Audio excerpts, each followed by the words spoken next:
senior at Kenwood Academy High School on the south side of Chicago. Before this crisis began, I had the opportunity to intern with the Obama Foundation as a part of their Youth Job Corps program. This experience helped prepare me to study at the University of Michigan next fall on a Gates Scholarship. Today, I'm honored to introduce someone who knows just how far a journey that begins on the South Side can take you. Here to address the graduating class of 2020, please welcome President Barack Obama. Hi, everybody. Anaya, thank you for that beautiful introduction. I could not be prouder of everything you've done in your time with the Obama Foundation. And of course, I couldn't be prouder of all of you in the graduating class of 2020, as well as the teachers and the coaches, and most of all, parents and family who guided you along the way. Now, graduating is a big achievement under any circumstances. Some of you have had to overcome serious obstacles along the way, whether it was an illness or a parent losing a job or living in a neighborhood where people too often count you out. Along with the usual challenges of growing up, all of you have had to deal with the added pressures of social media, reports of school shootings, and the specter of climate change. And then, just as you're about to celebrate having made it through, just as you've been looking forward to proms and senior nights, graduation ceremonies, and let's face it, a whole bunch of parties, the world is turned upside down by a global pandemic. And as much as I'm sure you love your parents, I'll bet that being stuck at home with them and playing board games or watching Tiger King on TV is not exactly how you envisioned the last few months of your senior year. Now, I'll be honest with you. The disappointments of missing a live graduation, those will pass pretty quick. I don't remember much of my own high school graduation. I know that not having to sit there and listen to a commencement speaker isn't all that bad. Mine usually go on way too long. Also, not that many people look great in those caps, especially if you have big ears like me. And you'll have plenty of time to catch up with your friends once the immediate public health crisis is over. But what remains true is that your graduation marks your passage into adulthood, the time when you begin to take charge of your own life. It's when you get to decide what's important to you, the kind of career you want to pursue, who you want to build a family with, the values you want to live by. And given the current state of the world, that may be kind of scary.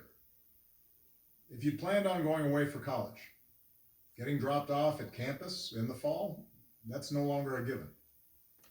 If you're planning to work while going to school, finding that first job is going to be tougher. Even families that are relatively well off are dealing with massive uncertainty. Those who were struggling before, they're hanging on by a thread. All of which means that you're going to have to grow up faster than some generations. This pandemic has shaken up the status quo and laid bare a lot of our country's deep-seated problems, from massive economic inequality to ongoing racial disparities to a lack of basic health care for people who need it.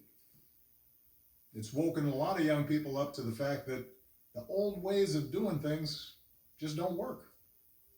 That it doesn't matter how much money you make if everyone around you is hungry and sick, and that our society and our democracy only work when we think not just about ourselves, but about each other. It's also pulled the curtain back on another hard truth, something that we all have to eventually accept once our childhood comes to an end. You know, all those adults that used to think were in charge and knew what they were doing, turns out they don't have all the answers. A lot of them aren't even asking the right questions. So if the world's going to get better, it's going to be up to you.